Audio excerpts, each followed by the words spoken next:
بسم اللہ الرحمن الرحیم۔ السلام علیکم ورحمۃ اللہ وبرکاتہ۔ ناظرین، ہمارے چینل پر خوش آمدید۔ منسٹری آف فورن افیئر میں جن بچوں نے اپلائی کیا تھا ان کے ٹیسٹ کے کال لیٹر جاری کر دیے گئے ہیں اور لوور ڈویژن کلرک کے کال لیٹر جاری کیے گئے ہیں۔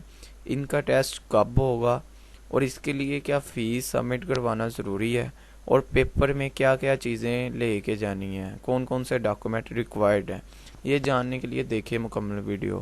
ناظرین، اگر ابھی تک آپ نے ہمارے چینل کو سبسکرائب نہیں کیا تو برائے مہربانی ہمارے چینل کو سبسکرائب کر دیں تاکہ ہر نئی آنے والی ویڈیو آپ کو وصول ہو سکے۔ ناظرین، ٹیسٹ جو ہے یہ 17 اکتوبر 2022 کو ہے اور اس کے لیے ڈاکومنٹ کون کون سے چاہیے جو ہم نے لے کے جانے ہیں۔ ایک تو کال لیٹر ہے جو جاری کیا گیا ہے، یعنی کہ جس کو رول نمبر سلپ کہتے ہیں۔ دوسرا CNIC اپنا original ID card, Covid vaccination certificate یہ لے کے جانا ہے، اور ٹیسٹ فی چلان جو آپ نے بینک میں سبمٹ ابھی کروانی ہے، کیونکہ جب اس پہ اپلائی کیا گیا تھا آن لائن اپلائی ہوا تھا اور اس کی کوئی فیس نہیں تھی۔ تو جن بچوں کے ڈاکومنٹ سکسیسفلی سبمٹ ہو گئے تھے ان کے کال لیٹر جاری کیے گئے ہیں اور ان کی ٹیسٹ فیس کے لیے چلان فارم ان کو جاری کیے گئے ہیں، اور اس کی فیس کتنی ہے وہ میں ابھی آپ کو بتاتا ہوں۔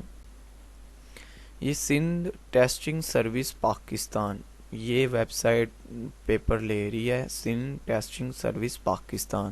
اس کی ویب سائٹ پہ آپ نے فیس سبمٹ کروانی ہے اور کس بینک میں ہو سکتی ہے، میزان بینک میں، سندھ بینک میں، UBL میں، اور اس کے علاوہ موبائل بینکنگ ایپ کے ذریعے بھی آپ فیس سبمٹ کروا سکتے ہیں۔ اور اس کی فیس کتنی ہے؟ اس کی فیس 309 یعنی کہ 309 روپے ہیں۔ آپ میزان بینک، سندھ بینک، UBL اور کسی بھی موبائل بینکنگ ایپ میں اس میں فیس سبمٹ کروا سکتے ہیں۔ ناظرین، امید ہے آپ کو ہماری ویڈیو پسند آئی ہوگی۔ برائے مہربانی ہمارے چینل کو سبسکرائب کیجئے گا، ویڈیو کو لائک اینڈ شیئر کیجئے گا۔ خدا حافظ۔